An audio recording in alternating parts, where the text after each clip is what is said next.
Hi, and welcome to HRS 5200, Assistive Technology for Seating and Mobility. I'm Carmen DeGiovane. For this module, Module 11, we will be talking about power mobility and alternative controls. I'll talk a little bit more about that in a bit.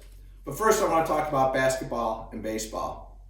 Of course, my brackets are blown in both the women's tournament and the men's tournament.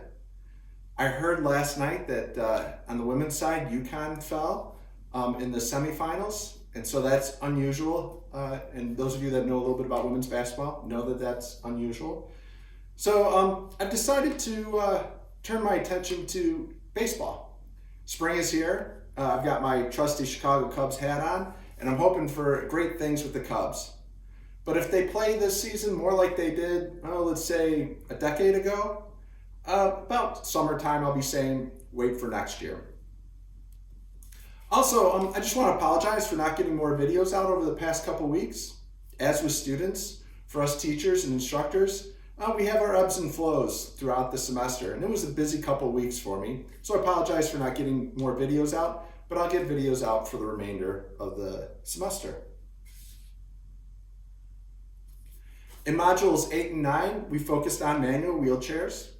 And in Module 10, we turned our attention to power wheelchairs and scooters, or power mobility devices. We will now look at alternative controls in Module 11. This includes any device besides your standard joystick. Basically, if an individual has any volitional movement, we're able to figure out a way for that individual to control a power wheelchair. That volitional movement could be typically is in the upper extremities, the lower extremities, or the head. But more recently, we've seen power wheelchairs that people can control with just their eyes and their eye movement. And in the emerging technology side, with a brain-computer interface. I'll provide some links in the show notes, or in the video notes. I also wanted to make you aware of the International Society of Wheelchair Professionals and the RESNA International Special Interest Group. Both groups focus on the international side of assistive technology, where the ISWP focuses on seating and mobility.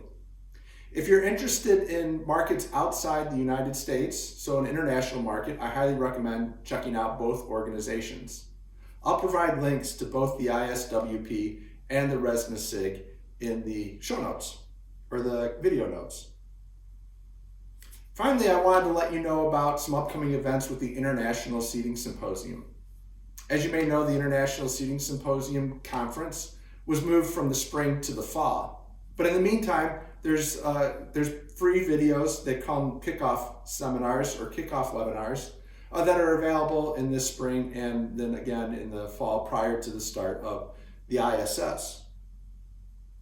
The first webinar was called The Pandemic Recovery, Lessons Learned and Future Strategies, and that took place on March 19th.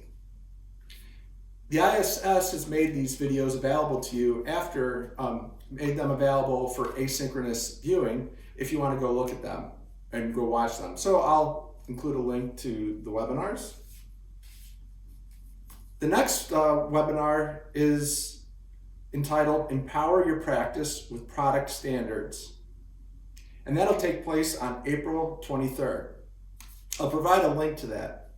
The panel discussion will describe how you can use wheelchair standards, which are extremely important, in your own practice. And I say practice in general because it doesn't have to be a clinical setting, it could be any kind of setting.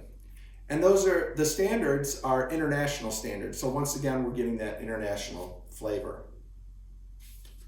I'd recommend, if you're going to watch the video, just checking out Chapter 25 in the textbook, Applications of Wheelchair and Seating Standards from Inside the Test Lab and Beyond. So that Chapter 25 will give you an overview of what to expect during the panel discussion, and it'll help you better understand what the panelists are talking about. Finally, registration is now open for the International Seating Symposium, so if you'd like to attend the Seating Symposium, check it out. As always, reach out to me if you have any questions or you just want to talk about seating and wheeled mobility. My office hours are on Tuesday, but I'm happy to meet with you whenever you're available. All right, that's it for this week. Thanks. Have a great week.